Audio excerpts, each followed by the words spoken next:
Bismillahirrahmanirrahim. Assalamualaikum warahmatullahi wabarakatuh.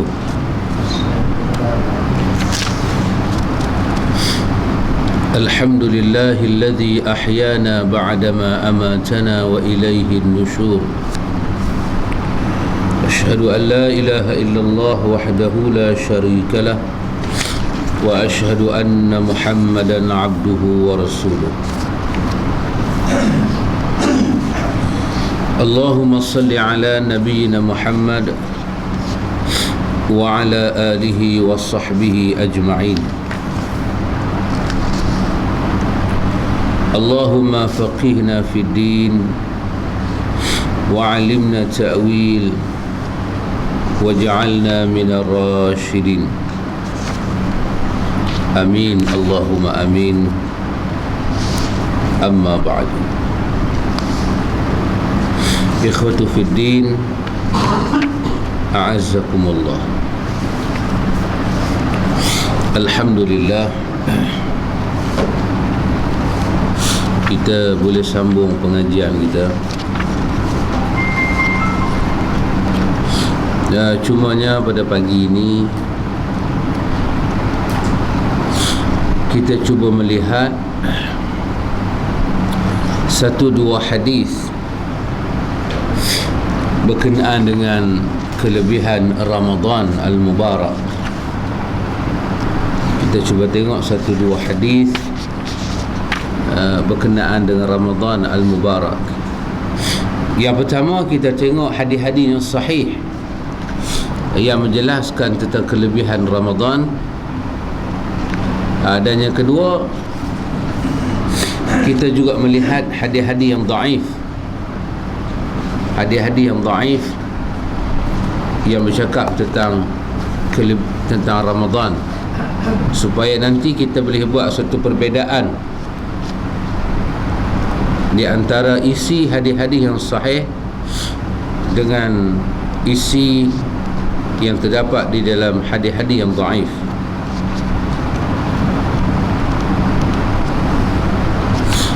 Maka yang pertama, kita lihat kelebihan Ramadan Al-Mubarak dari segi hadis-hadis yang sahih dulu. Sekejap lagi kita tengok pula daripada hadis-hadis yang dhaif.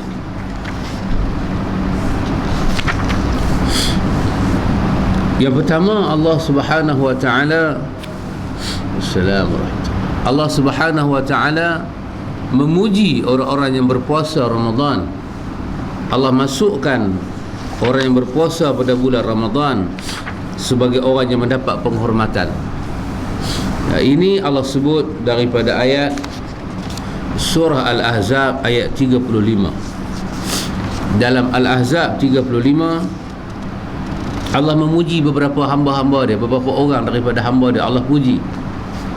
Iaitu Allah menyebut innal muslimina wal muslimat wal mu'minina wal mu'minat wal qanitina wal qanitat was sadiqina was sadiqat was sabirina was sabirat wal khashi'ina wal khashi'at wal mutasaddiqina wal mutasaddiqat was saimina was saimat wal hafizina furujahum والحافظات والذاكرين الله كثيرا والذاكرات أعد الله لهم مغفرة وأجرا عظيما. Ini Allah puji, Allah masukkan orang yang berpuasa dalam kategori yang dipuji. Allahu Akbar. Iaitu Allah kata innal muslimina wal muslimat. Allah kata sesungguhnya muslimin, laki-laki yang Islam, laki-laki yang menyerah diri kepada Allah, dan perempuan yang menyerah diri pada Allah. Wal mu'minina wal mu'minat, laki-laki yang beriman dan perempuan yang beriman. Wal qanitina wal qanitat, lelaki yang mentaati dan patuh pada Allah dan perempuan yang mentaati dan patuh pada Allah. Was sadiqina was sadiqat, lelaki yang benar iman dia kepada Allah dan perempuan yang benar di hadapan Allah. Was-sabirina was-sabirat, laki-laki yang sabar dan perempuan yang sabar. Wal khashi'ina wal khashi'at, laki-laki yang khusyuk, yang tunduk kepada Allah, dan perempuan yang tunduk kepada Allah. Wal mutasaddiqin wal mutasaddiqat, laki-laki yang bersedekah dan perempuan yang bersedekah. Was-saimina was-saimat, laki-laki yang berpuasa dan perempuan yang berpuasa. Wal hafizina furujahum wal hafizina furujahum, dan laki-laki yang memelihara kehormatan diri dan perempuan yang memelihara kehormatan diri. Waz-zakirina Allah katsira waz-zakirat, laki-laki yang banyak mengingati Allah dan perempuan yang banyak mengingati Allah. Kesemua nama-nama di atas Allah sebut tadi ini, muslimin muslimat, mukminin mukminat, qanitin wal qanitat, Allah kata satu benda, a'addallahu lahum maghfiratan wa ajran 'azima. Kepada mereka itu Allah janji dua perkara. Allah janji dua perkara. Kepada siapa? Muslimin muslimat, mukminin mukminat, qanitin qanitat, sadiqin sadiqat, sabirin sabirat, khashi'in khashi'at, mutasaddiqin mutasaddiqat, saimin saimat, hafizin hafizat, zakirin zakirat. Allah janji apa? Semua orang ni Allah janji dengan dua perkara. Yang pertama, a'addallahu lahum maghfiratan, Allah janji kepada mereka Allah nak beri keampunan yang sangat besar pada mereka. Allah janji nak bagi satu keampunan yang sangat besar. Dan yang kedua, wa ajran 'aziman, Allah nak beri pada mereka satu pahala yang sangat besar yang tidak ada bandingan dia. Jadi ini satu daripada kelebihan berpuasa dalam bulan Ramadan, termasuklah puasa sunat luar Ramadan dan puasa dalam bulan Ramadan. Kemudian Allah juga sebut dalam surah Al-Baqarah ayat 184 berkenaan dengan kehebatan puasa, iaitu setelah Allah menyebut tentang orang yang sakit, orang yang musafir, maka Allah guna satu perkataan, wa antasumu khairan lakum in kuntum ta'lamun. Ini mengandungi hikmah yang sangat besar. Iaitu Allah Ta'ala katakan, kalau sekiranya kamu berpuasa, sekiranya kamu berpuasa, kata Allah, itu lebih baik sekiranya kamu mengetahui keadaan puasa itu. Maka Allah menyembunyikan puasa itu di belakang ayat itu, iaitu sekiranya kamu berpuasa. Di habaq tadi, orang musafir ni semua ni, orang yang musafir, walaupun dia tak susah, dia diberikan rukhsah, dia boleh buka puasa dan boleh qada. Orang yang sakit, dia boleh ambil rukhsah untuk buka puasa. Tapi Allah Ta'ala kata, wa antasumu khairan lakum, kalau kamu puasa itu dah lebih baik bagi kamu, in kuntum ta'lamun, sekiranya kamu mengetahui. Maka para ulama pun pada perkataan ini Allah menyatakan, wa antasumu khairan lakum, kalau kamu puasa itu lebih baik bagi kamu. Kenapa Allah sebut bila kamu berpuasa itu lebih baik?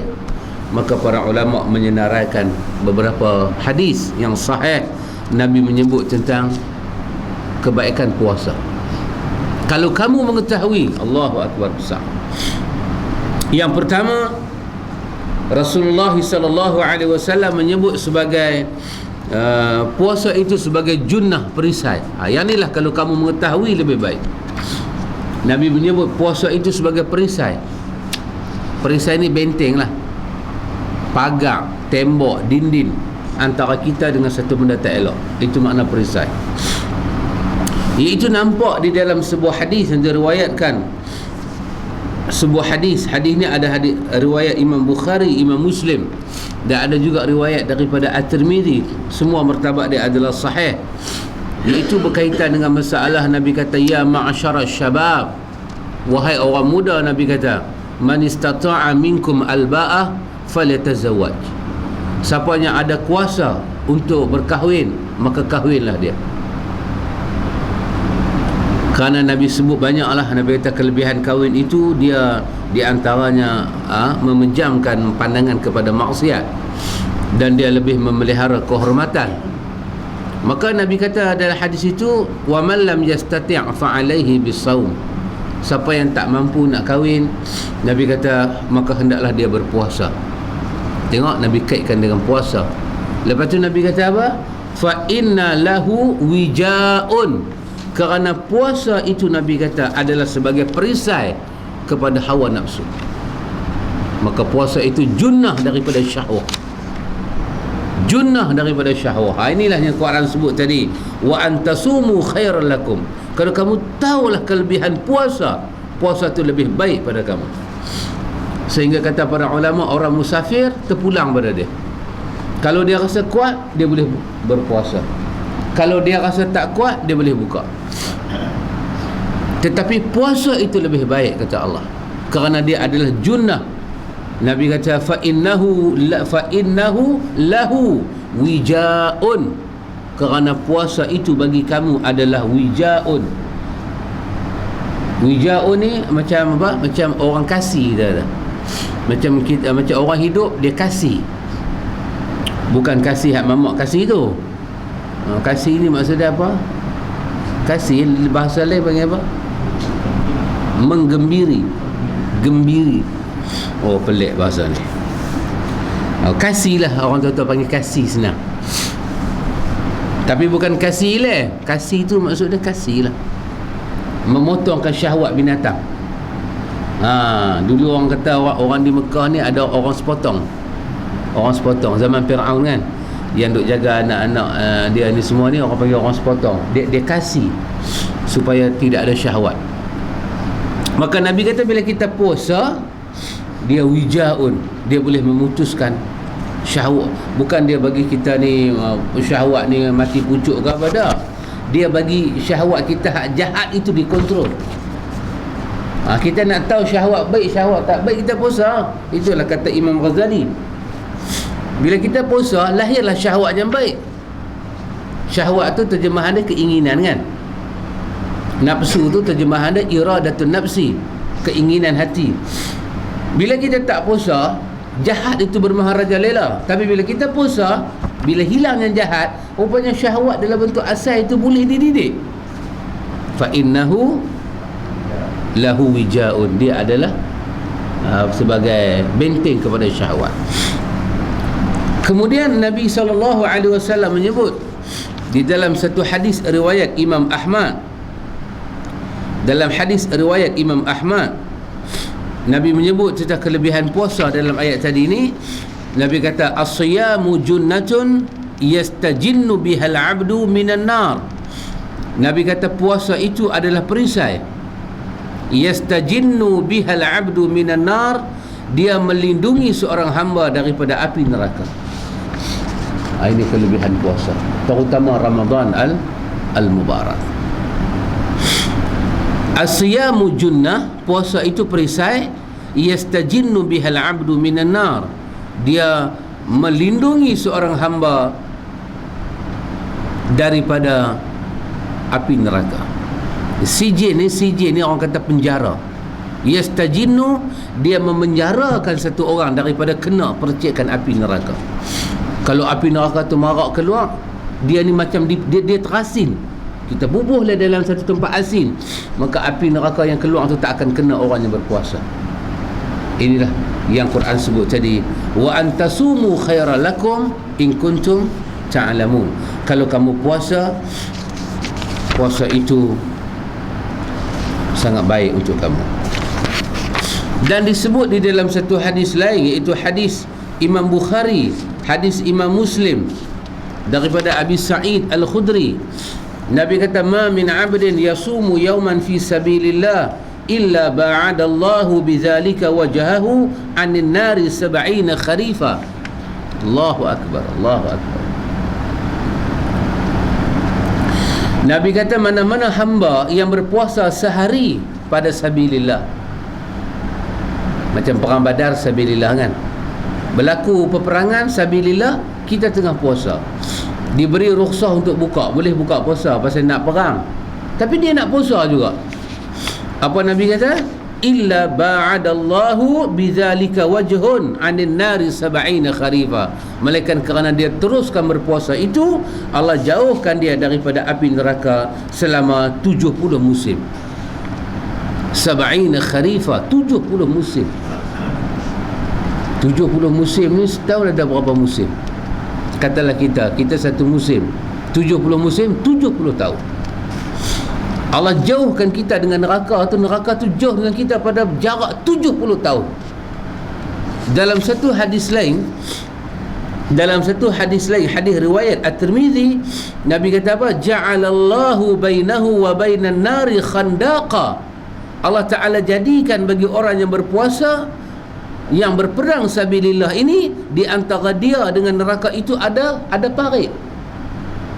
Ada satu parit dia dengan neraka. Dia duduk pinggir sini, neraka berada pada pinggir sana. Nabi kata kama bainas samai wal ardi, jauh parit itu seperti mana langit dengan bumi. Nah, inilah yang ada dalam ayat kita baca tadi, wa antasumu khairal lakum in kuntum ta'lamun. Yang kedua, Allah Ta'ala beritahu kepada kita bahawa puasa ini memasukkan pelakunya ke dalam syurga. Puasa ini memasukkan pelakunya ke dalam syurga, iaitu berpandukan hadis yang sahih riwayat Ibnu Hibban dan riwayat An-Nasa'i dan Ibnu Hibban. Abu Umamah Al-Bahili bertanya pada Rasulullah sallallahu alaihi wasallam. Abu Umamah kata, ataitu Rasulullah, aku jumpa Rasulullah, aku bertanya, ya Rasulullah,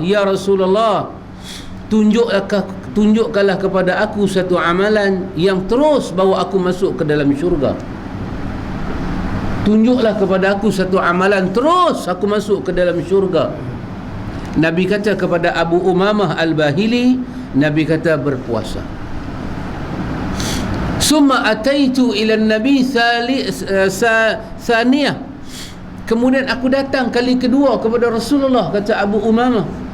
Aku tanya pada Rasulullah, tunjukkanlah amalan yang bawa aku terus kepada syurga.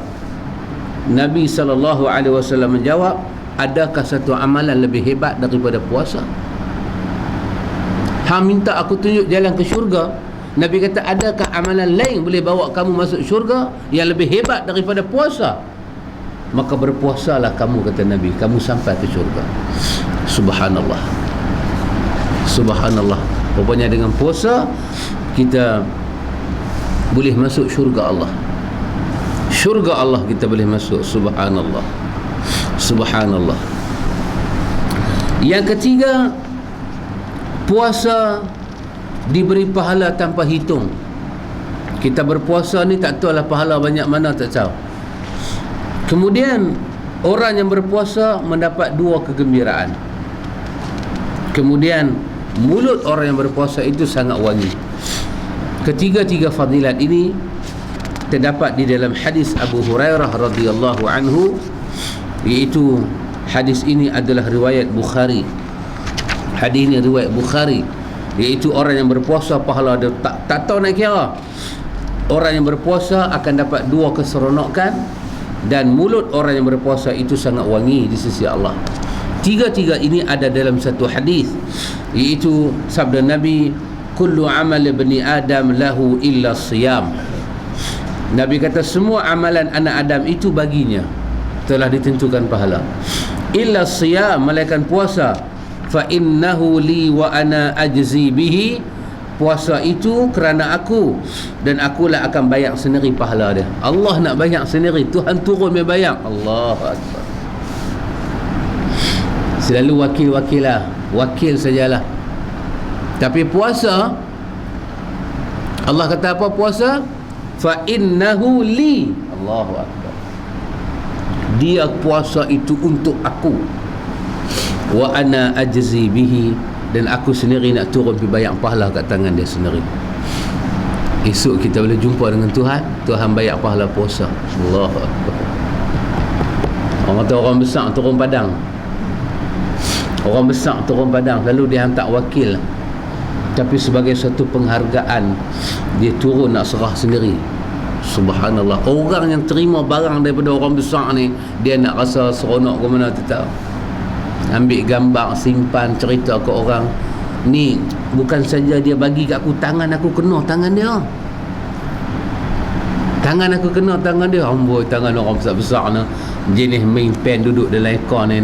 Amboi, sejuk. Tangan kita duk pukul sawah padi ni keras ke matu nak mampu. Oh, lembutlah tangan dia. Allah sendiri tak menyerahkan. Hang puasa untuk aku, nah ambil. Subhanallah, hari itu hari kegembiraan. Wasiyamu junnatun, Nabi kata puasa itu adalah perisai.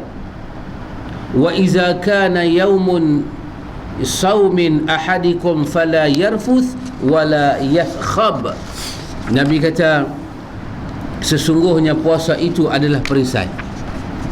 Apabila seseorang di antara kamu berpuasa, Nabi kata, maka yang pertama Nabi kata fala yarfuth, janganlah dia buat benda-benda rafath. Janganlah dia buat benda-benda rafath. Masa dia puasa tu, jangan buat benda rafath, benda yang lucah, walaupun pada isteri dia sendiri. Kemudian wala yaskhab, janganlah dia memulakan pergaduhan. Pasal apa Nabi sebut dua benda ni? Itu tabiat orang Arab. Tabiat orang Arab, dia tak sabar, dia suka berkelahi.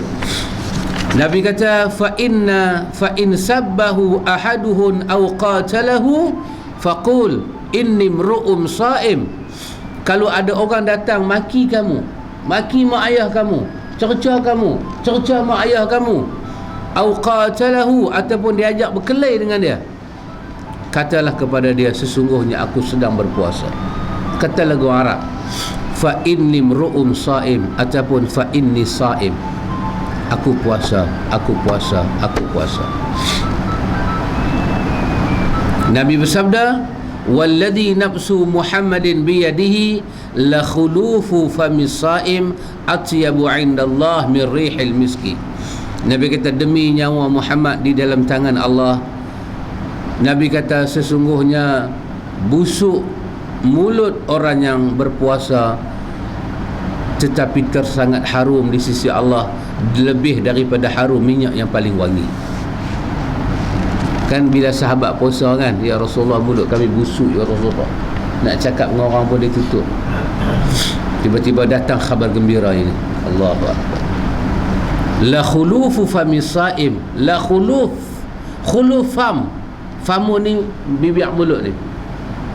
Busuk mulut orang yang saim ini, atyabu 'indallah, wangi di sisi Allah. Bukan kata wangi-wangi, min rihil misk, lebih wangi daripada rihil misk, bau yang dibawa oleh minyak yang paling wangi, kasturi orang kata. As-saim lis-saim farhatani yafrahuhuma, orang yang berpuasa itu akan dapat dua kegembiraan yang pasti mengembirakan. Nabi kata iza aftara fariha, bila dia berbuka puasa, fariha, dia mesti seronok. Pasal itu kita rasa nikmat bila buka puasa, itu janji daripada Rasulullah. Bila kita berpuasa, iza aftara fariha, bila kita buka puasa, iftar, mesti kita rasa farih, rasa seronok, mesti. Kalau kita buka puasa tak seronok, should be wrong somewhere. Mesti tak. Sama ada kita ni dalam dilema, ataupun kita ni memang tak puasa ni orang. Orang yang berpuasa bila buka puasa, fariha, sangat gembira, walaupun seteguk ayam. Dan lagi satu Nabi kata gembira, iza laqiya rabbahu, dia bertemu dengan Tuhan dia di akhirat. Fariha bisaumihi, dia gembira dengan puasanya. Puasa akan datang sebagai junnah, benteng daripada azab. Dia akan jadi hujah kita di hadapan Allah. Dalam hadis lain riwayat Bukhari, kenapa Allah berbangga dengan orang yang berpuasa? Allah kata pada orang yang berpuasa, masa dia mai di hadapan Allah dengan puasa dia, Allah kata dekat dia, yatruku ta'amahu wa syarabahu wa syahwatahu li ajli. Orang ini meninggalkan makan dan minum dan syahwatnya semata-mata kerana aku. Kerana aku. As-siyamu li, puasa dia untuk aku. Wa ana ajzi bihi, aku mesti bayar sendiri puasa dia. Wal hasanatu bi asyri amsalha, dan satu hasanah itu aku akan bayar 10 lipat kali ganda. Subhanallah, subhanallah. Dalam riwayat Imam Muslim, Nabi tambah satu perkataan, kullu amal ibni Adam yudha'af. Semua anak Adam punya amalan itu akan dilipat gandakan pada hari pembayaran. Hari ini kita buat 2 rakaat, rupanya esok akhirat 2 rakaatnya Tuhan nak bayar tu lipat ganda. Masa itulah insan akan menangis tak risau-risau. Hari pembayaran Allah dipanggil yaumul jaza, yaumul hisab. Kita buat 2 rakaat, Allah nak bayar ni. Bila Allah nak bayar itu, Allah lipat kali ganda. Kullu amal ibni Adam yudha'af. Pada hari kami nak bayar, kami lipat ganda. Macam mana? Al hasanatu bi asyri amsalha. Satu amalan kami kira 10. Rupanya 2 rakaat itu kalau kali dengan 10 sama dengan 20 rakaat kita buat semula. Lepas itu kita akan beralih kepada satu kawan, dia sembahyang 4 rakaat sunat, kita buat 2 rakaat. Kita menangis. Walaupun kita dapat ijazah, kita menangis. Kredit kita kurang. Kredit kita kurang. Ada universiti boleh terima, ada universiti tak mau terima. Kalau Madinah dia tak mau, dia mau all kredit.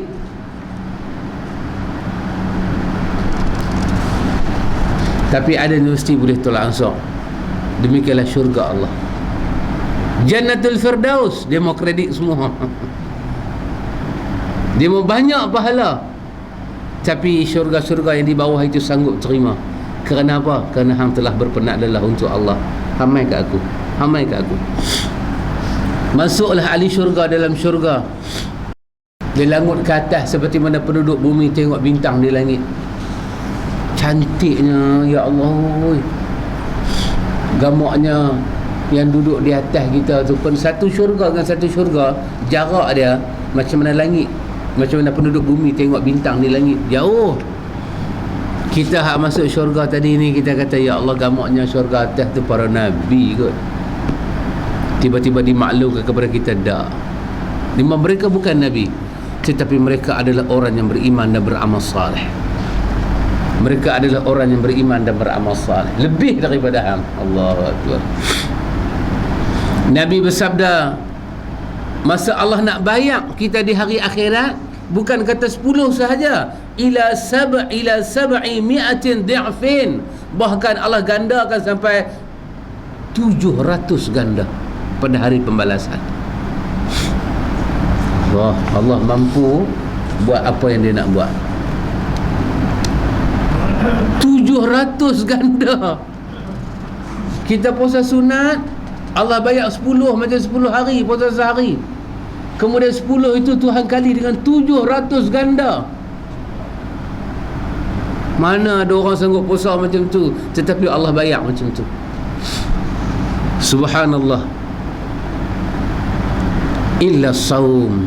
Tengok macam mana sahabat tak menangis, melainkan puasa. Dia tidak seperti bayar tadi. Melainkan puasa dia sangat istimewa. Ibadat lain daripada puasa, 1 kali 10, 10 kali 700. Illa saum, melainkan puasa.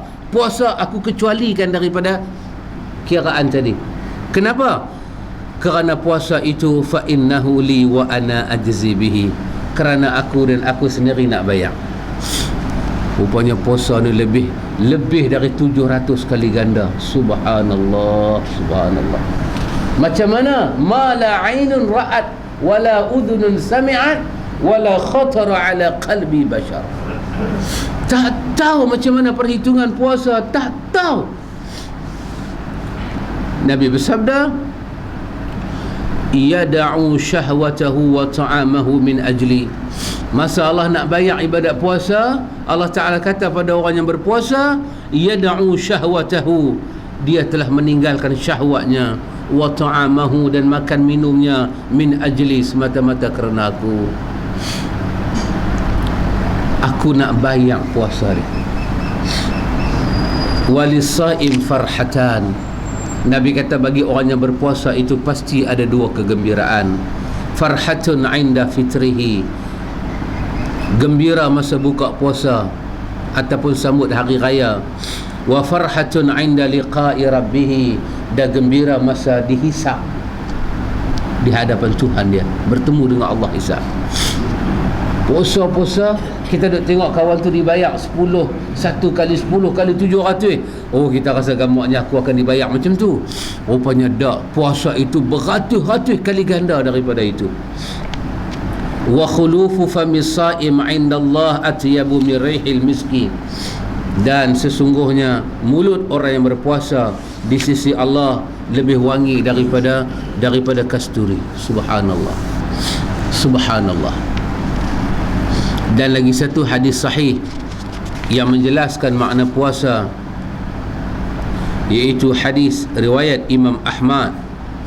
Hadis riwayat Imam Ahmad, Rasulullah sallallahu alaihi wasallam bersabda, apa sabda Rasulullah? As-siyamu wal Qur'an yashfa'ani lil 'abdi yaumal qiyamah. Allahu akbar. Nabi kata sesungguhnya puasa dan Quran adalah dua pemberi syafaat kepada hamba pada hari kiamat.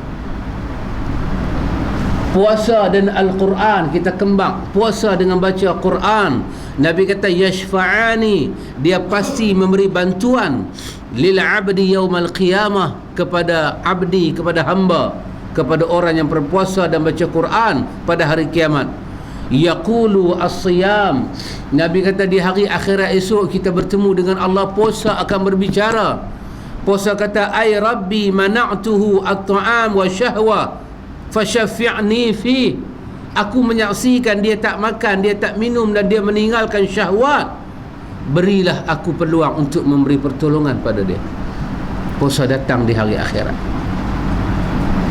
Wa yaqulul Quran, dan Quran berkata mana'tuhu an-naum bil-lail, dia telah pun meninggalkan tidur dia di tengah malam sebab dia nak baca Quran, dia nak semayang.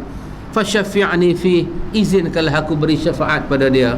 Qala, Allah berfirman kepada puasa dan kepada Quran, fayusyaffa'ani, Allah kata silalah beri syafaat kepada Tuhan kamu.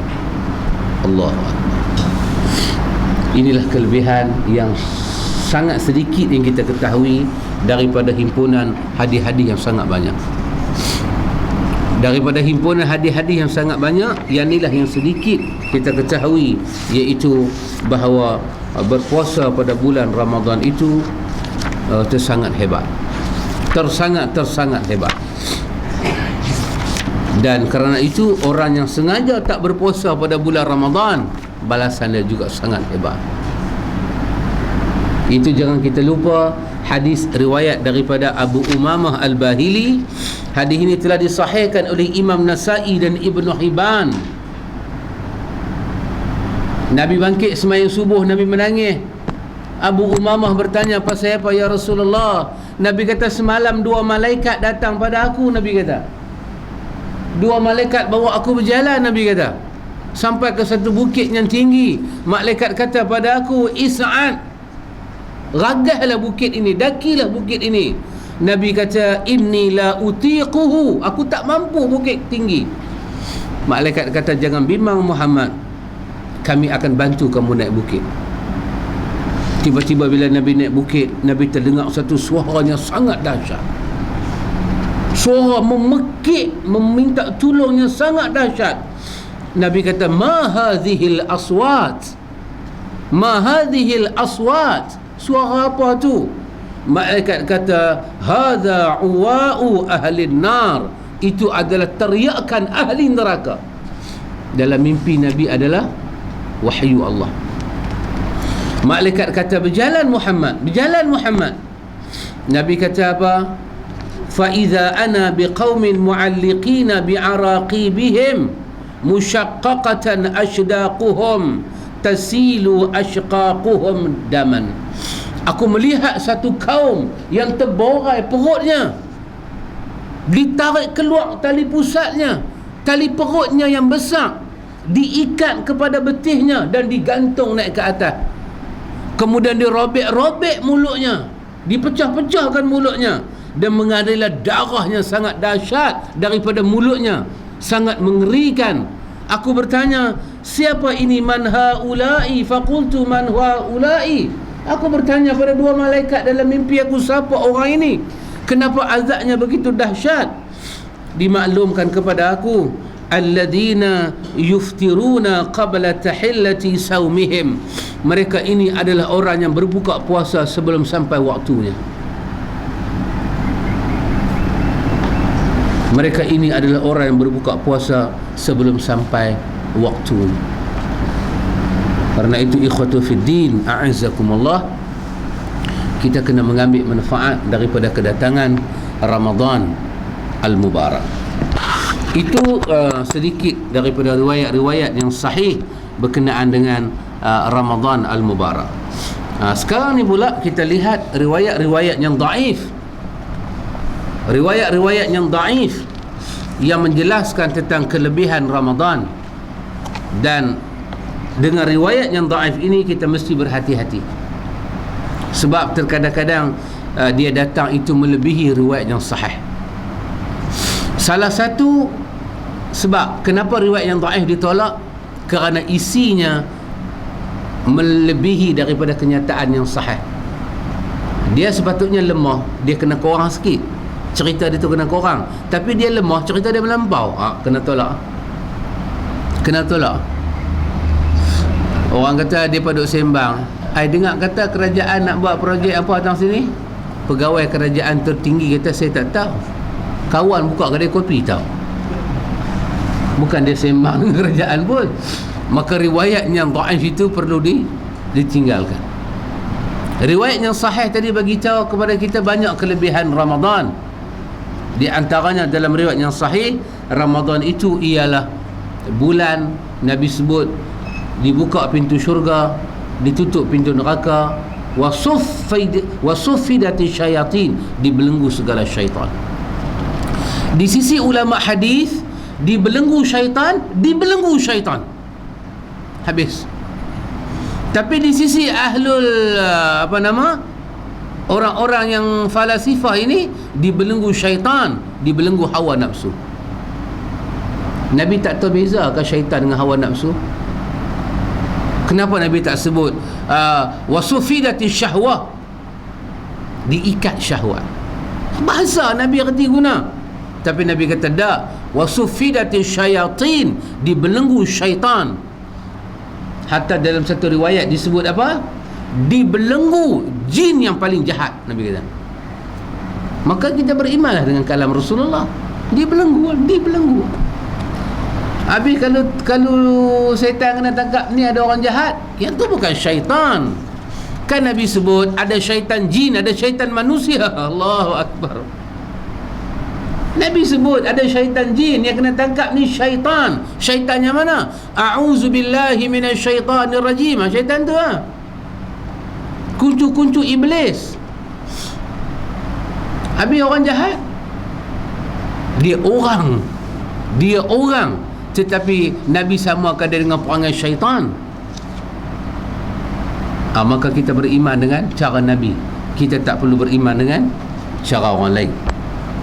Mari kita tengok satu hadis yang dhaif, iaitu satu hadis yang dhaif. Hadis ni panjang, tapi selalunya orang quote di tengah-tengah hadis. Tetapi sebelumnya, mari kita mendengar hadis ini. Apakah perkataan Imam Ahmad? Imam Ahmad menyatakan hadzal hadis dhaif. Hadis ini adalah dhaif. Dan kata Ibnu Adi, seorang pengkritik hadis yang terkenal, Ibnu Adi menyatakan hadzal hadis munkar. Hadis ini munkar. hadis ni mungkar. Kenapa mungkar? Kerana isi dia menyalahi yang sahih, dia panggil mungkar. Hadis ni adalah hadis mungkar kerana di dalam hadis ini terdapat seorang yang bernama Maslamah binti Salt. Abu Hatim menyatakan tinggallah hadis Maslamah. Hadis Maslamah ni tinggal kerana makna isi dia melebihi riwayat yang sahih. Sedangkan apa yang hadis ni nak sebut sebenarnya kesemuanya telah ada di dalam Ramadan. Baik, apa bunyi hadis ni? Iaitu hadis ni sangat panjang, tetapi kita dibaca selalu di tengah-tengah dia. Iaitu dikatakan hadis ini syahrun awaluhu rahmah wa awsatuhu maghfirah wa akhiruhu itqun minan nar. Iaitu awal Ramadan adalah rahmah, pertengahannya adalah keampunan, dan akhirnya pembebasan daripada neraka.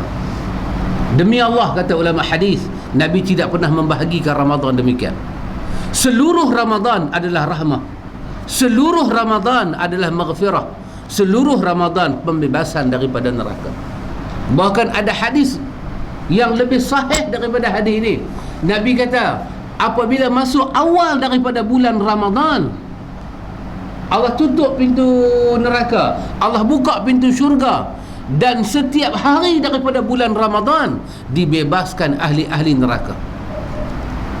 Tetapi hadis ni kata di akhir itu baru ada pembebasan.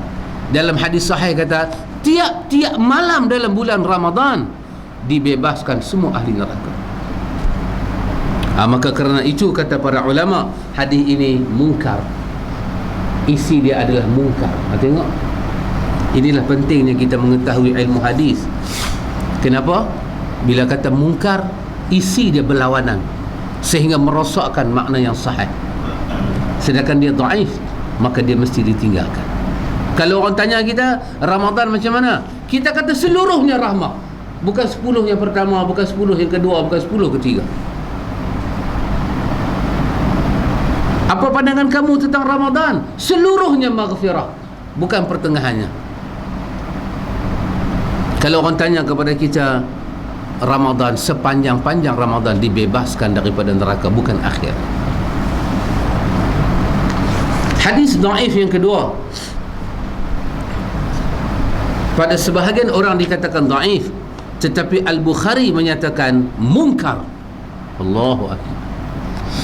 Kadang-kadang masalah tahu apa dia,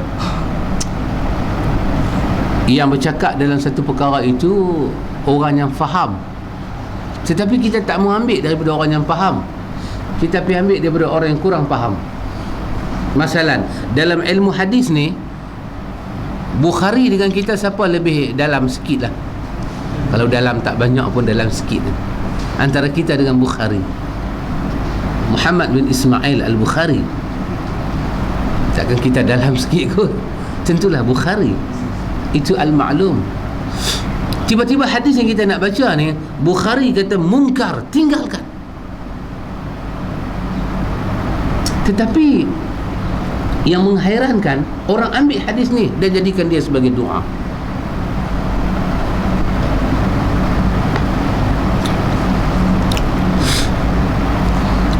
Hadis mana? Iaitu hadis yang datang dalam bentuk doa. Allahumma barik lana fi Rajabin wa Sya'ban wa ballighna Ramadan. Orang baca doa. Allahumma barik lana fi Rajabin wa Sya'ban wa ballighna Ramadan. Ya Allah, berkatilah kami dalam bulan Rajab dan Sya'ban, sampaikanlah kami hingga bulan Ramadan. Bukhari kata mungkar, tinggalkan doa ini. Kenapa kamu minta diberkati Rajab dan Sya'ban, sedangkan kekasih Allah tak pernah berdoa demikian? Siapa ajak kamu ni? Sahabat begitu hebat menunggu Ramadan sampai menangis pun tidak menyatakan balighna Ramadan, sampaikanlah kami pada Ramadan. Tidak.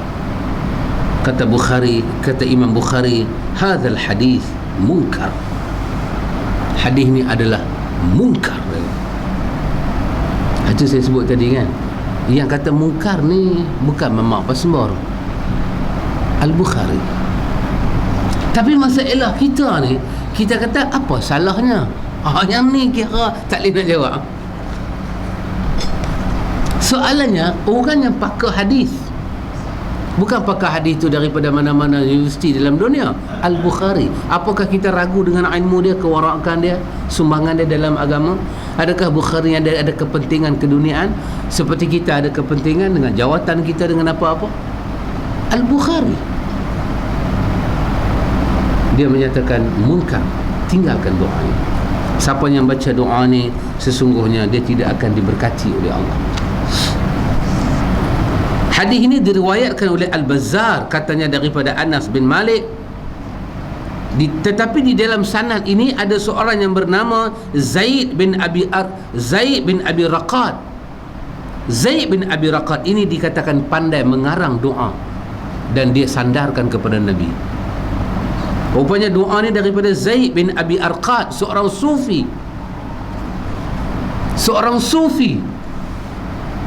Tapi tak apalah, hang sufi-sufi pun nak buat, tapi hampir kata Nabi baca tu pasal apa? Dan kita hari ni baca, yakin tak daripada Nabi? Yakin. Pasal itu kita baca. Tengok, agama telah diputar-belikkan. Maka ditinggalkanlah doa-doa yang seperti ini.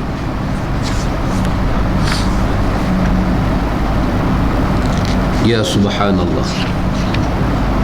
Dan di dalam menyambut Ramadan juga ada hadis yang kata para ulama mesti kita tinggalkan hadis ini. Hadis ini adalah hadis muttarib, yang cacat dia tak nampak tapi dia sangat cacat. Iaitu hadis yang berbunyi, naumus saim ibadah. Tidur orang yang berpuasa dapat pahala ibadah. Sedangkan tidak kita jumpa riwayat daripada Nabi. Apa saya tu puak-puak ni as-saim, dia tidur betul-betul. Orang Tanjung kata tidur sambil bantai jadi peta. Atas bantai dia jadi peta dunia. Dia punya tidur pasal apa? Al-ibadah. Dia kata, aku walaupun aku hampa tak puasa, hampa baca Quran, aku tidur aja pahala besar. Sedangkan Nabi marah sahabat tidur dalam bulan Ramadan. Nabi tak suka tidur dalam bulan Ramadan. Ramadan ini bukanlah bulan keletihan. Sepatutnya dalam bulan Ramadan ni sahabat tidur banyak. Tetapi dalam bulan Ramadan sahabat ini bertempur dengan orang-orang kafir dalam bulan Ramadan. Subhanallah. Dan ada pula lagi satu hadis yang ulama hadis suruh kita tinggalkan. Di antaranya Ibnu Hajar menyebut dalam Fathul Bari. Ibnu Hajar kata hadis ni adalah hadis yang dhaif. Hadis ni tinggalkan. Hadis ni hadis yang dhaif.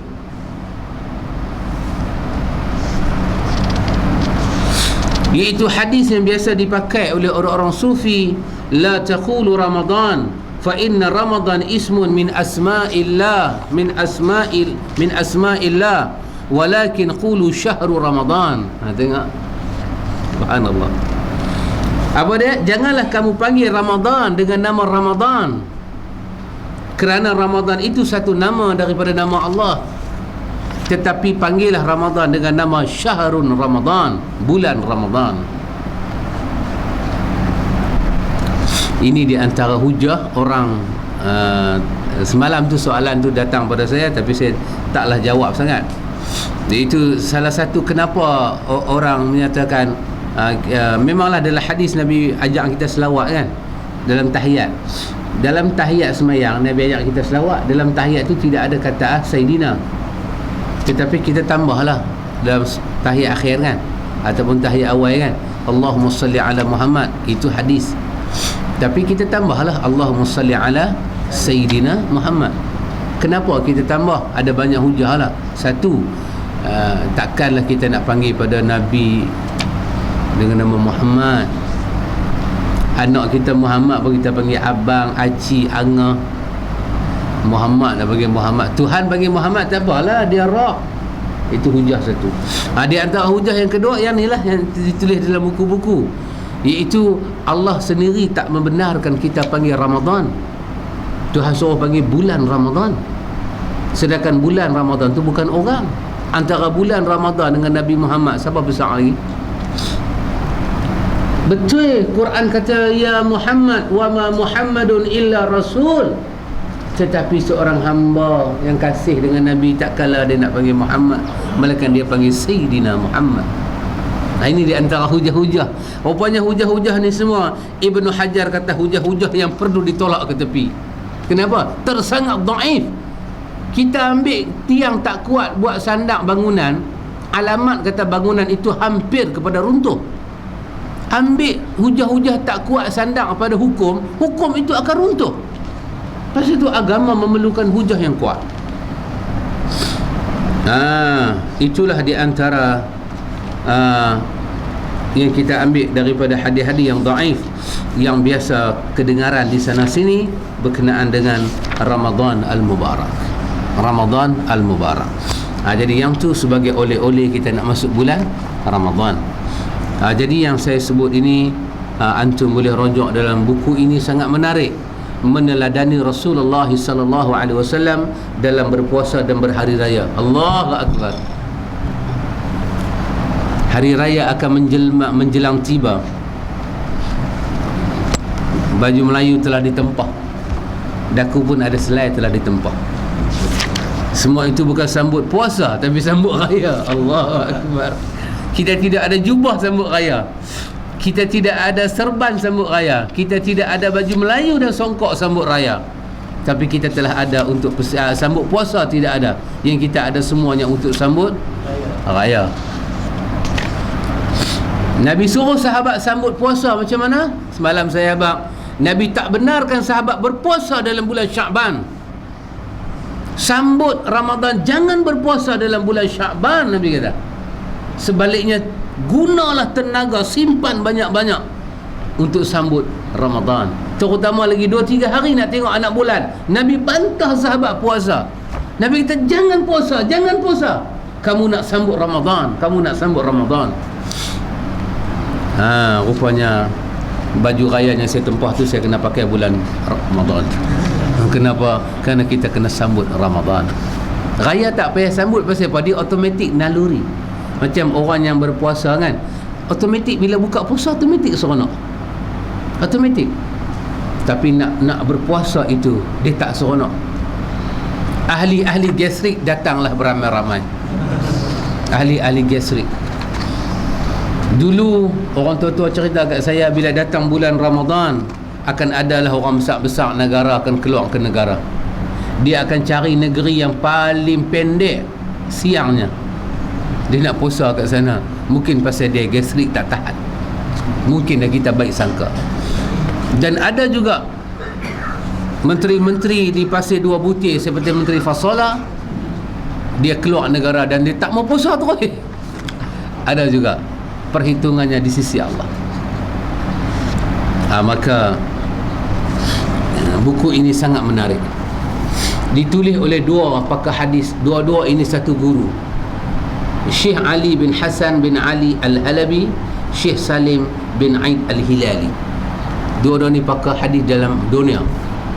Mereka menulis buku meneladani Rasulullah sallallahu alaihi wasallam dalam berpuasa dan berhari raya. Antum mesti beli buku ni. Kenapa kena beli? Kerana saya yang bawa mai. Antum mesti beli. Antum mesti beli buku ni. Kalau kita tak beli buku ni, kuranglah syarat kita sambut Ramadan. Dan buku yang saya sebut tadi, hadis-hadis yang dhaif yang saya baca tadi, ada dalam buku ini, iaitu jangan biarkan puasa anda sia-sia. Allahu Akbar. Dia bagi motivasi. Yang bagi motivasi ni bukan pakar motivasi yang mengaji dengan orang bukan Islam di Amerika. Yang bagi motivasi ini adalah Syekhul Hadis. Kita nak dengar motivasi daripada orang alim. Kita bukan nak dengar profesor tu, profesor ni. Ada orang bercakap profesor itu apa? Macam-macam nama. Macam-macam nama profesor. Mary gila lah, Mary gila lah, macam-macam nama ada. Lebih baik daripada kita dengar Mary ni semua, kita dengar motivasi daripada Syekh Abdul Aziz, daripada apa nama tadi, Syekh Ali bin Hasan bin Ali Al-Halabi, dan Syekh Salim bin Aid Al-Hilali. Ini adalah orang-orang yang menjaga pusaka Rasulullah. Kena beli buku ini, kena beli. Kerana penat saya buat main, kena beli. Mesti beli buku ini. Ini adalah oleh-oleh kita nak sambut Ramadan Al-Mubarak. Ramadan Al-Mubarak. Dan lagi satu buku mesti beli, iaitu Taubat. Orang kata bulan Rejab bulan apa? Bulan Syaban bulan Taubat. Inilah Taubat. Inilah taubat, sebenar-benar taubat, iaitu taubat nasuha. Pun siapa tulis, orang yang ada ilmu dalam dunia hadis, mereka menulis. Maka yang pentingnya kutaibah-kutaibah yang berkaitan dengan Ramadan, terutama daripada Rasulullah, mesti kita nak tahu bagaimana dia puasa. Hadis-hadis yang saya baca tadi semua ada di sini. Bila dulunya kita tengok kita Arab dia, sekarang kita Arab pada sifat saum Nabi fi Ramadan, ditulis kitab ni. Asal tajuk dia sifat saum Nabi Ramadan. Ada orang buat jasa, Muhammad Abdul Ghafur ni, dia buat jasa, dia pergi ambil kitab ini semua, dia terjemah. Allahu Akbar. Kalau saya bawanya Arab mungkin kita tak boleh beli sangat, tapi bila kita buat terjemahan dia, ada semua hukum-hukum berpuasa, batal-batal puasa, bila puasa difardukan, semua ada. Dan hari raya, nak takbir bila, nak keluar bila, sembahyang di mana, kesemuanya ada. Mesti beli, mesti mendapatkan buku ini. Kerana akan kuranglah syarat hidup kita kalau tidak memiliki buku yang saya bawa ini. Ya subhanallah. Amin, amin. Allahumma amin. Ada soalan nak tanya? Ya, Pakcik.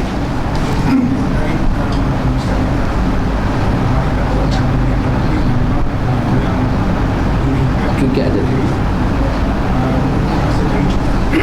Jadi soalan saya adalah, kami tergolong sebuah macam ni untuk puasa, mana saja bank di itu bank di persekutuan, dia dulu lebih dia keluar dia bank hadis tu. Allahu Akbar, Allahu Akbar, Allahu Akbar kabira. Hadis itu dia membawa makna kepada orang yang tidak puasa. Hadis tadi ni, orang yang buka puasa cepat ke, mafhum dia orang yang tidak puasa. Macam mana? Dia makan sok, bukan dia tak makan, dia makan untuk darah tu dia makan. Dia keluar daripada rumah dia pergi makan tempat lain. Maka hadis itu lebih merujuk kepada orang yang tidak berpuasa tapi sahur dia makan. Maka Nabi menyamakan dia ni orang yang buka puasa belum sampai waktu. Adapun kita dah puasa letih macam kita ni, tiba-tiba terdengar orang bang. Bila dengar orang bang tu, kita kira apa? Sunnah percepat buka. Kan? Kita bismillah, bismillah terus minum air. Elok-elok kita minum air seteguk, dah lah belahak, alhamdulillah. Tiba-tiba kawan tampak paha. Yang tu bukan azan tempat kita, tu azan wilayah persekutuan. Kita duduk dia lagi 5 minit. Allahumma. Macam mana? Puasa kita tidak batal. Itu rezeki daripada rezeki Allah. Hadis itu hadis Bukhari. Hadis itu adalah hadis Bukhari yang menunjukkan tidak batal. Berkenaan dengan seorang yang lupa ataupun tak tahu, kata dia puasa dan dia makan habis, tiba-tiba diingatkan kepada dia, anta saim, hang ni orang yang berpuasa. Nabi kata itu rezeki Allah bagi kat dia, tak batal puasa dia. Dan kita tak masuk dalam hadis itu, kita tidak masuk dalam hadis itu. Hadis itu ni cerita orang yang balok liat. Orang balok liat, lepas lihat pun tengok dia golek kepala. Walaupun aku lihat tapi tidak seperti hang. Dia boleh makan sok tapi dia tak puasa. Subhanallah. Saya ada satu cerita yang saya nak kongsi. Ada satu cerita saya nak kongsi. Cerita ni jadi lama dah. Iaitu seorang isteri yang mengadu masalah suami dia sembahyang tarawih tak tinggal 20 rakaat.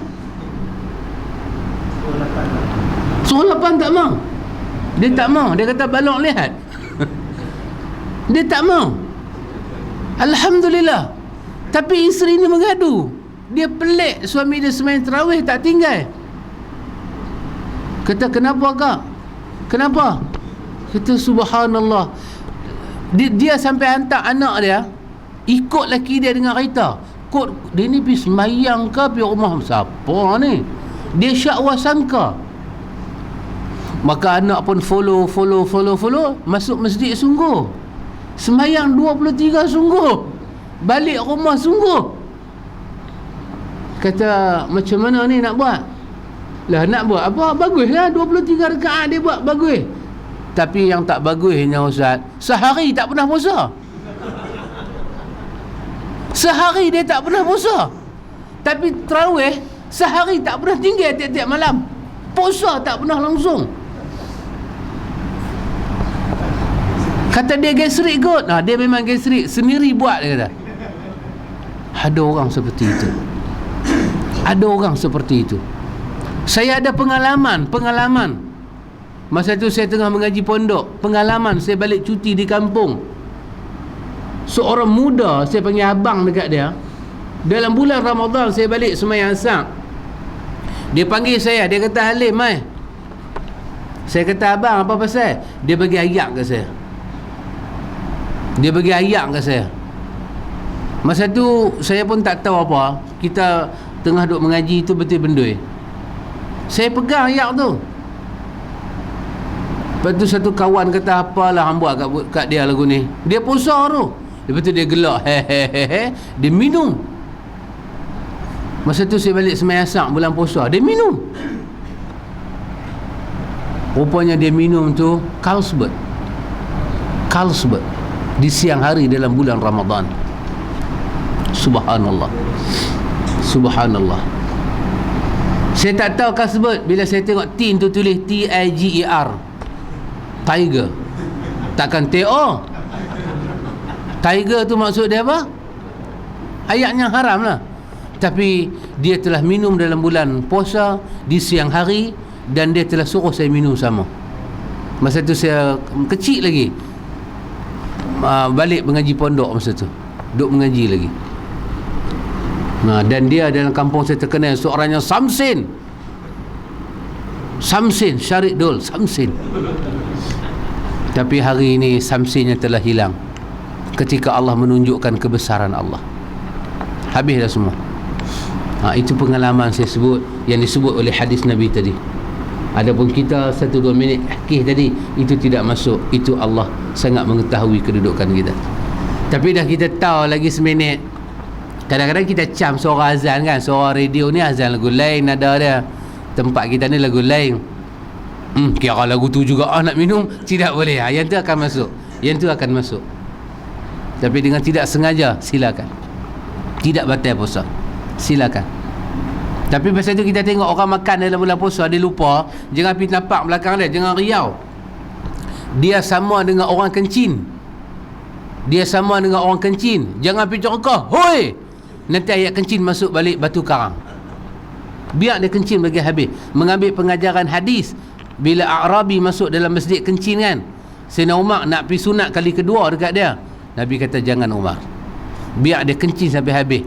Lepas tu ambil ayat, tuanglah di atas tempat kencing dia. Boleh jerkah, hoi, hang ingat pancak ke ni? Boleh jerkah. Tapi Nabi juga menjaga, sebab dia tak tahu dan kesihatan dia. Maka tengah dia duduk makan bismillah tu, jangan pergi tampak belakang, kedebam. Kalau orang Penang dia kata, dajih hang tak puasa. Tidak, tak boleh kata dia dajih, kerana dajih mata sebelah. Biar dia makan. Katalah kita tunggu dia makan, habis juga sepinggan setengah, rezeki Allah, bagi dia makan. Jangan kata apa kau belakang segak. Lepas tu baru kita kata, sahabat, enta telajak ni. Dia pun astagfirullah. Sambil astagfirullah pun sedap juga kali ni, dia kata. Puasa dia tidak batal. Wallahu a'lam.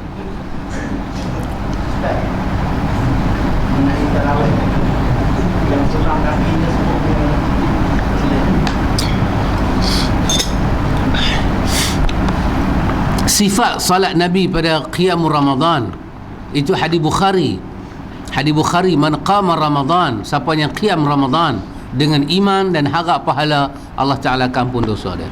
Maka Aisyah pun dalam hadis menceritakan apabila sahabat datang, ya Rasulullah, sahabat datang pada Aisyah, ya ummahatul mu'minin, ceritalah kepada kami sifat salat Nabi pada malam hari ketika iza dakhala baitah, bila Nabi masuk dalam rumah Nabi semayang ke mana. Hadis Bukhari daripada Aisyah, hadis Al-Bukhari menyebut Aisyah kata Nabi semayang 4 rakaat dan dia rehat. Dia semayang 4 rakaat dan dia rehat. Dia semayang 3 rakaat dan dia rehat. Artinya Nabi semayang dia rehat, semayang dia rehat. Gamaknya daripada itulah alim fuqaha kita panggil tarawih. Gamaknya lah dia berkata roha ini bermakna orang yang rehat. Rehat banyak dari semayang. Dan rehat itu bukan rehat dengan aktiviti, rehat dengan rebah badan. Nabi semayang, Nabi rebah badan. Kita semayang 2 rakaat, lepas semayang 2 rakaat kita rehat. Kita rehat dengan selawat. Kita pegang mikrofon, fadlan minallahi wa ni'mah. Baik, dari segi bahasa rehat masuk tak? Masuk sebab rehat bermakna apa? Berhenti sat, tak terus semayang kan. Tapi adakah itu rehat sama dengan Nabi? Tak sama. Pasal Nabi rehat dengan apa? Dengan senyap dan sunyi. Kita rehat dengan apa? Dengan sautul a'la, dengan suara yang tinggi. Maka sifatnya tidak sama dengan qiyam Ramadan yang diajar oleh Rasulullah. Salahkah Ustaz? Wallahu alam. Kena tanya majlis fatwa. Salahkah Ustaz? Wallahu alam. Tetapi mengikut Nabi jauh tidak salah. Salahkah 2 rakaat fadlan minallahi wa ni'mah? Wallahu alam. Tetapi 2 rakaat tidak membaca fadlan minallah, itu lebih menepati sunnah Rasulullah. Salahkah 2 rakaat subhanal malikil ma'bud, subhanal malikil mawjud? Salahkah? Wallahu alam. Kena tanya orang-orang yang ada tauliah berfatwa. Tetapi tidak menyebut subhana malikil ma'bud, itu lebih sahih dengan riwayat Al-Bukhari. Kita pun bimbang-bimbang nak menegakkan sunnah Nabi. Inilah zaman mutaakhir yang menjadi satu bencana kepada ummah. Maka kita menyatakan, kita guna bahasa ahli akademik, walaupun kita ni orang kampung. Apa dia? Semaksimumnya mungkin dekatkanlah sembahyang ini kepada sunnah Nabi. Kita akan menangis pada hari Allah bayar pahala esok. Allah bayar pahala 1 kira 10 700. Makin hampir dengan sunnah Nabi, makin besar untung kita di hari akhirat. Maka keputusan itu kita serahlah kepada individu-individu ahli sunnah nak buat keputusan.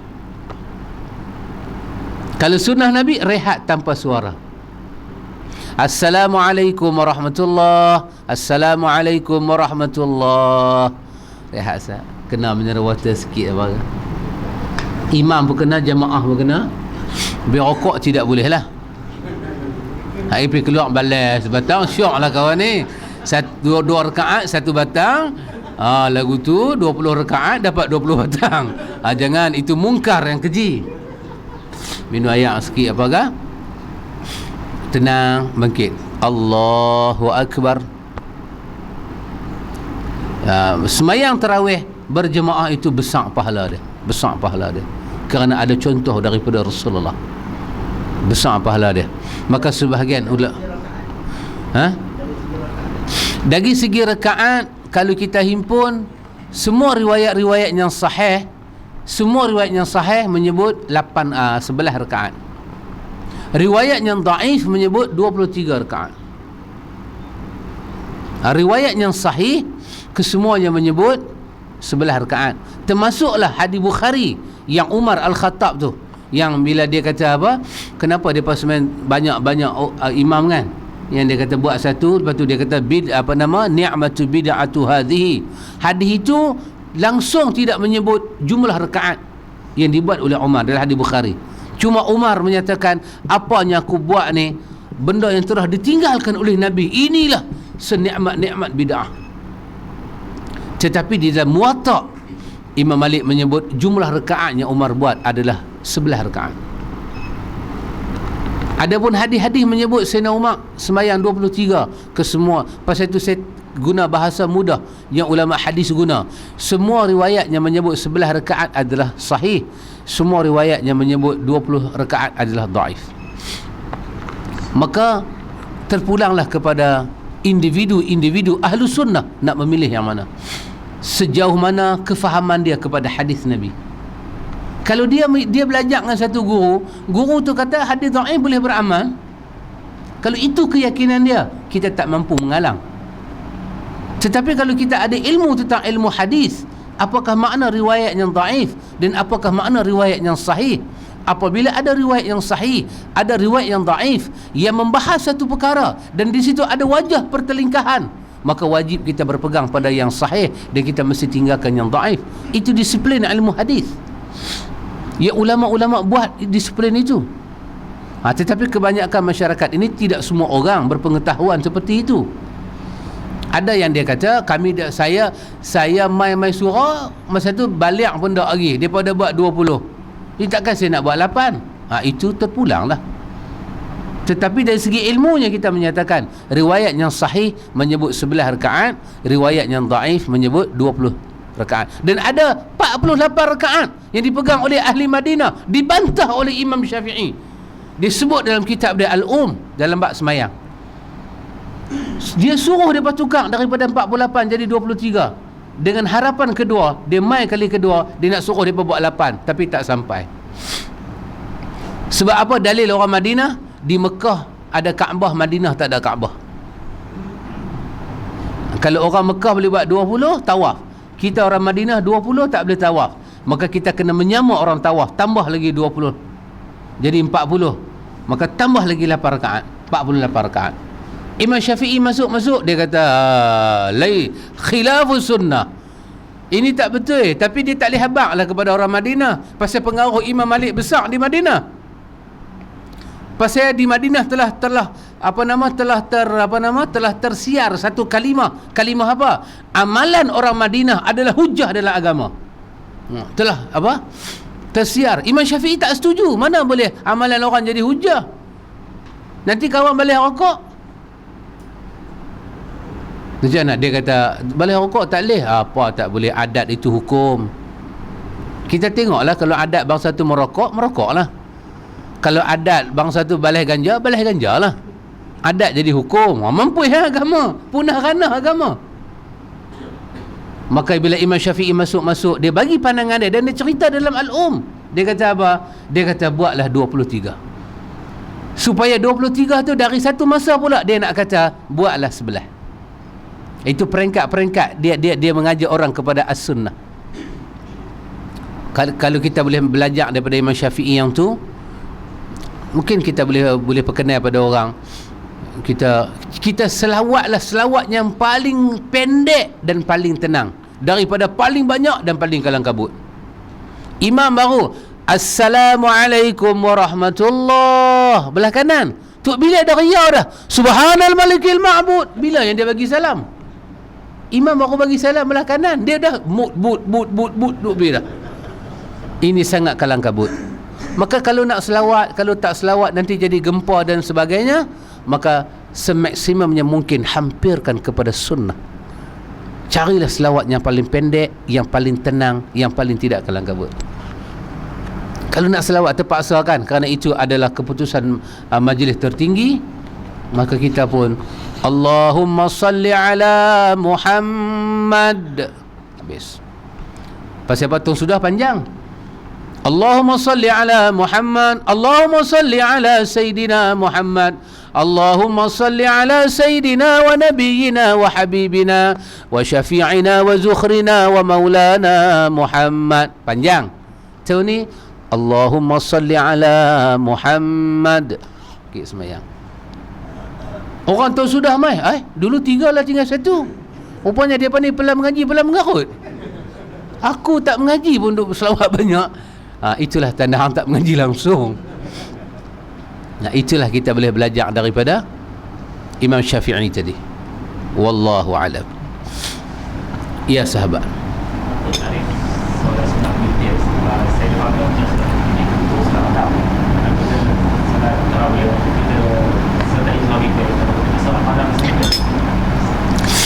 Wallahu alam, kalau kita baca dalam hadis tidak ada masalah apa. Cuma Nabi kata la witrani fi lailah, tidak ada dua witir satu malam. Yang dikatakan dua witir satu malam tak ada apa, yang jenis satu tu. Jenis satu tak boleh buat dua kali.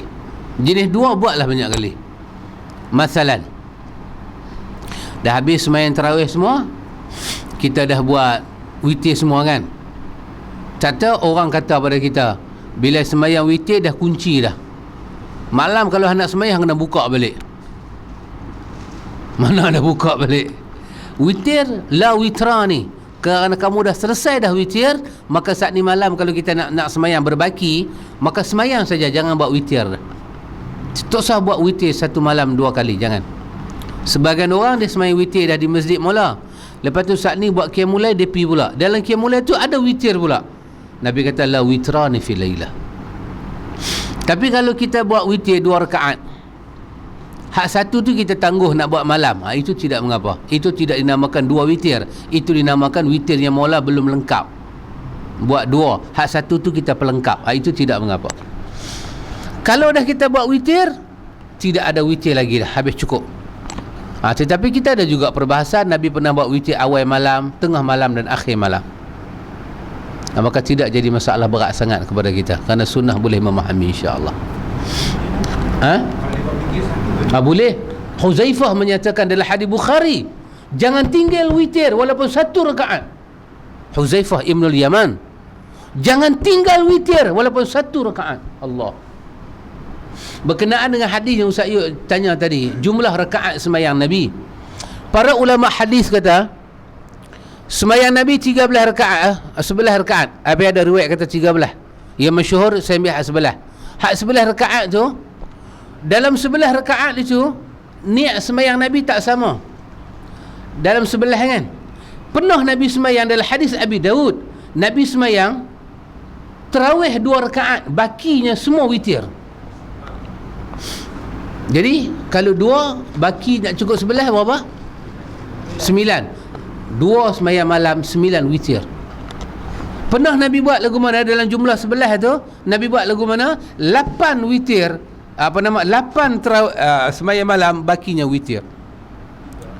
Pernah Nabi buat 6 sembahyang malam, bakinya witir. Dan pernah Nabi buat 10 sembahyang malam, 1 witir. Jadi jumlah itu Nabi akan ubah, ikut dia nak ubah. Tetapi dia tak keluar daripada 11 rakaat, seperti hadis Aisyah. Baca hadis Bukhari tadi, 8 sembahyang malam, 3 witir. Tapi hadis Abi Daud, 2 sembahyang malam, bakinya semua witir. Maka habis tak ada 1 rakaat. Kita buat walaupun 1 rakaat. Tapi jangan habaq ke orang lah. Tapi tetap kita buat. Jangan tinggal witir walau 1 rakaat sekalipun. Tak boleh berdiri, kita duduk. Buat. Tidak salah, tidak memalukan. Bahkan dia adalah ihya'us sunnah, menegakkan sunnah Rasulullah sallallahu alaihi wasallam. Dalam musafir, wallahu alam, apa yang saya tahu daripada yang saya tahu lah, dalam sembahyang musafir ni ada 3 sembahyang Nabi tak tinggal. 1, tahajud. Allahu akbar. Wa minal laili fatahajjad bihi nafilatan laka asa rabbuka ayyab'atha rabbuka maqaman mahmuda. Sembahyang tahajud. Bahkan dikatakan 3 golongan yang dikasihi oleh Allah adalah orang yang berjuang sampai waktu malam, mereka letih, mereka boleh sembahyang malam dikala pejuang-pejuang lain tidur. Yang kedua sembahyang apa? Sembahyang duha. Fatuhul Mekah, dia masuk Mekah, dia buat sembahyang duha. Allahu akbar. Dan yang ketiga sembahyang witir. Kata Abu Hurairah, "Ausani khalili." Kekasih aku pesan pada aku 3 perkara, jangan tinggal. Di antara Nabi pesannya ialah sembahyang witir. Jangan tinggal. Allah, walaupun dalam musafir. Musafir kita buat 1 rakaat. Atas kuda Nabi buat, atas kenderaan Nabi sembahyang witir. Maka Ibnu Umar bila tengok pasukan dia Depa parking unta, depa turun bawah pergi sembahyang. Hadis Bukhari. Ibnu Umar tunggu punya lama, Syekh ni pergi mana? Rupanya dia masuk parking, dia pergi sembahyang. Ibnu Umar kata, dari mana ni? Awak ada jualan murah tak? Dah subuh nak masuk, witir tak buat lagi. Habis hang buat lagu mana? Aku turun, aku parking, aku sembahyang lazat. Ibnu Umar kata, bukankah Rasulullah itu contoh dalam hidup hang? Sepanjang aku berjalan musafir dengan Nabi, dia sembahyang witir di atas kenderaan dia. Pasal apa hang turun bawah? Hang tak puas hati dengan Nabi ke? Hadis Al-Bukhari dalam bab witir. Atas kenderaan boleh sembahyang witir 1 rakaat. Kita balik-balik kan. Hatta saya bagi tahu, jangan terkejut wal terperanjat. Tengah bawa kereta balik kuliah boleh buat sembahyang witir. Tapi jangan habaq kat orang lah. Nanti saya akan dipanggil pula oleh majlis fatwa. Tapi jangan habaq kat orang. Tapi demi Allah, ada riwayat daripada Imam At-Tirmizi, dan hadis ni hadisnya hasan, boleh berhujah. Sembahyang di atas kenderaan. Kenderaan kita sekarang apa dia? Kereta. Kita main kuliah dengan kereta. Macam mana kita nak sembahyang? Mungkin daripada kita dah ada wuduk, kita nak pergi rumah. Saat lagi masuk rumah, nampak lagu letih lagu ni, nanti tuang ayat 13 tu lah. Maka tengah kita bawa kenderaan, kita takbir, tangan kita pegang steering, Allahu Akbar, niat kita sembahyang witir, bawa kereta macam biasa. Allahu Akbar, ni mata tengok depan, jangan tengok bawah, tengok depan, kaki break semua jaga. Sami Allahu liman hamidah, Allahu Akbar. Kita tahu masa tu rokok ke sujud ke, kita tahu. Assalamualaikum warahmatullahi, Assalamualaikum warahmatullahi. Sah witir kita, sah witir kita, sah witir kita, walaupun 1 rakaat. Atas motor payah sikit lah, nanti orang duk tengok dia ni pasal apa. Atas motor pun yoga. Tetapi sah sembahyang witir kita, demi Allah sah sembahyang witir kita. Begitulah indahnya hidup dengan sunnahnya, sangat memudahkan segala urusan. Ibnu Umar marah sahabat ni dalam hadis Bukhari, kenapa turun tak sembahyang atas kenderaan, dan kenderaan itu biar berjalan, jangan berhenti. Subhanallah, subhanallah. Itulah sekurang-kurangnya 1 rakaat sembahyang witir. Allahu Akbar. Ada orang bila tarawih dia tak perlu kita tarawih. Apa pasal gamaknya dia nak turut, dia nak bawa ke belakang dia, yang aulanya buat bersama jemaah. Kita buat tidak waktu yang sebaik ini mungkin Syaban yang witir. lepas isyak ba'da witir, ya boleh. Syekh Sabit kata Nabi pernah buat awal waktu malam buat. Tapi saat ni jangan buat dah lah. Saat ni malam kalau makin sembahyang malam, witir tak usah buat lah, buat sembahyang lain. Apa saya nak buat? Saya lupa tadi. Saya tengok engkau Ustaz Yud, saya teringat tadi. Buat sembahyang witir ni dah. Yang kata balik tadi. Macam mana? Berjemaah. Ramadan sunat jemaah. Gamaknya dia nak sambung di rumah tu kot. Yang tu yang dia balik tu kan. Gamaknya lah, kita boleh baik sangka lagu tu. Sembahyang witir jangan ditinggalkan. Nisfu Sya'ban. Allahu Akbar. Nisfu Sya'ban baca Yasin. Allahu Akbar. Masalah nisfu Sya'ban. Nisfu Sya'ban ni kalau kita tengok dari segi bahasa, dia hampir dengan amat nisfu. Pasal nisfu itu maksud dia half, separuh. Maka kullu syahrin nisfu, tiap-tiap bulan ada nisfu. Tapi cuma kita tak panggil lah nisfu Ramadan, panggil pasal apa? Panggil pasal nak baca doa kunut. Saya nak abang witir tadi, bab doa kunut. Witir Nabi baca doa kunut, tapi tidak selalu. Selang dan baca dan selang. Kalau dalam 2 hari ni kita buat witir, tak usah baca kunut. Lepas 2 hari tu baca kunut. Kunut yang mana? Itulah Allahumma hadini fi man hadait sampai habis. Sunnah.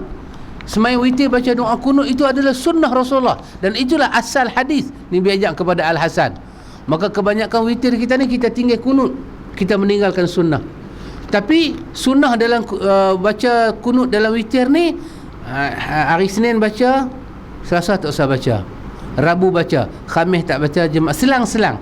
Kalau setiap witir kita baca kunut, menyalahi sunnah balik. Tinggal dan baca dan tinggal.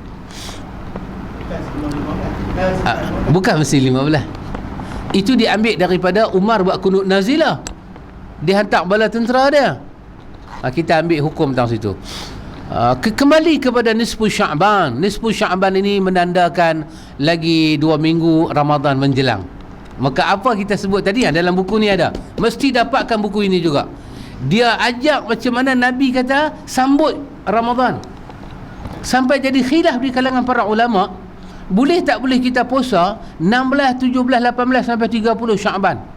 San'ani Amirul Hadis fil Yaman menyebut sebahagian ulama apabila masuk 16 Sya'ban mereka memakruhkan puasa kecuali puasa yang wajib sahaja. Tak ada puasa sunat. Pasal apa? Sambut Ramadan dengan tidak berpuasa. Termasuk Isnin dengan Khamis mereka tinggalkan. Allahu Akbar. Tapi kecuali, Nabi suka sebut akhir-akhir hadis dia, kecuali bagi orang yang telah istiqamah. Memang dia ni bila-bila pun Isnin Khamis, maka kerana itu telah menjadi wirid dia kan, maka dia boleh puasa. Tapi hak lain jangan. Sempurna Sya'ban aku nak puasa Khamis, wahai dah masuk 20 dah, sudah terus duk puasa.